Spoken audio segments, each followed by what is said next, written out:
Welcome to Tech News Briefing. It's Friday, September 29th. I'm Zoe Thomas for The Wall Street Journal. When young men turn to places like YouTube and X, formerly Twitter, looking for male solidarity, what they often find is rage, hostile comments, depictions of the world as stacked against them. And getting swept up in these angry digital spaces can have negative consequences offline, like depression and suicide, even result in violence towards others. But some people think these problems can be addressed using the same online tools that provoked them. Our family and tech columnist Julie Jargon is here to talk about that approach and how it works.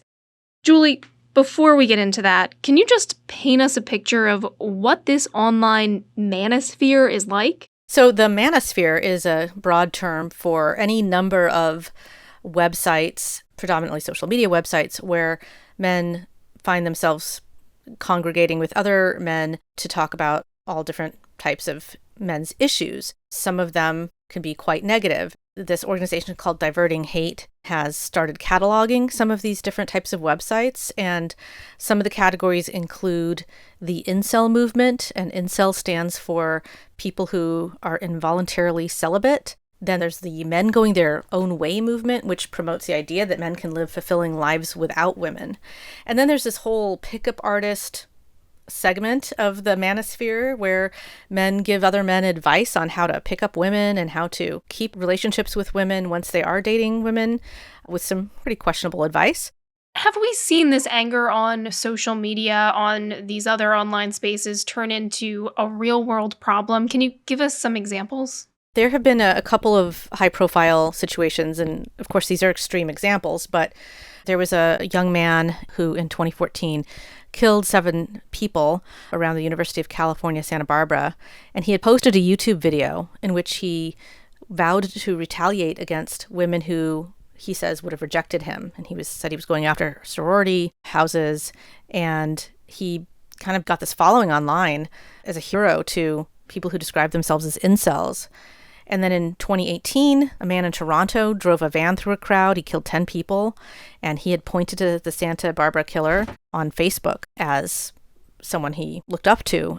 Now there's this group that believes they can stop the anger by using some of the same tools, the same social media platforms that have helped stoke it. Can you tell us a little bit more about their approach? There's an organization called Diverting Hate, which grew out of a university graduate school research program, and they secured $700,000 in funding from the Department of Homeland Security to enact their program, in which they're trying to target men where they are, which is in these online communities, with posts and tweets that speak to them in the language that they're accustomed to seeing on these sites, and then steering them to men's organizations that they've partnered up with that are trying to help men through positive means find community and therapy if needed.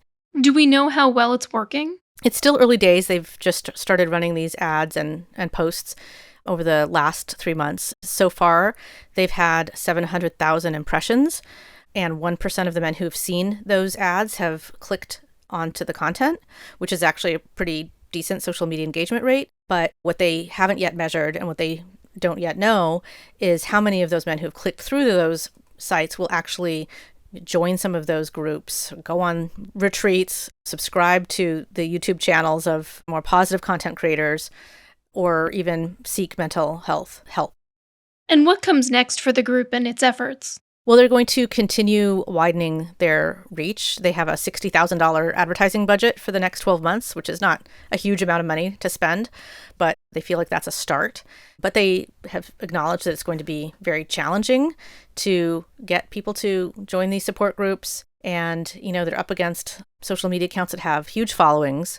So I looked up some of these accounts online, and there was one X account, formerly Twitter, that was dedicated to teaching men how to quickly seduce women. And at the last I checked, it had nearly 130,000 followers just on that one account alone. We're talking about posts online. We're talking about anger online. Your story has gotten quite a lot of comments. As of Wednesday, it was over 900 comments. What have these been like, and how different is that from some of the other stories that you've covered? That's a lot of comments on one story. If I have, a couple hundred, that's really good in terms of engagement with readers. But in addition to the comments that readers have left directly on the story, there have been a lot of posts on X, and I've received a lot of reader email. And some of that email and some of those comments have been very angry from men who say, that as a woman, I shouldn't be writing about solutions to men's problems. Some are kind of complaints from men about why they feel the world is stacked against them. And it's not really anger directed at me per se, but where they're just kind of voicing their frustration about things in their life that aren't going their way and trying to provide an explanation for why men feel the way they do. I haven't heard from too many women, though, on this one. All right, that's our family and tech columnist, Julie Jargon. Thanks for joining us. Thanks for having me. All right, that's it for Tech News Briefing. Today's show was produced by Anthony Bancy.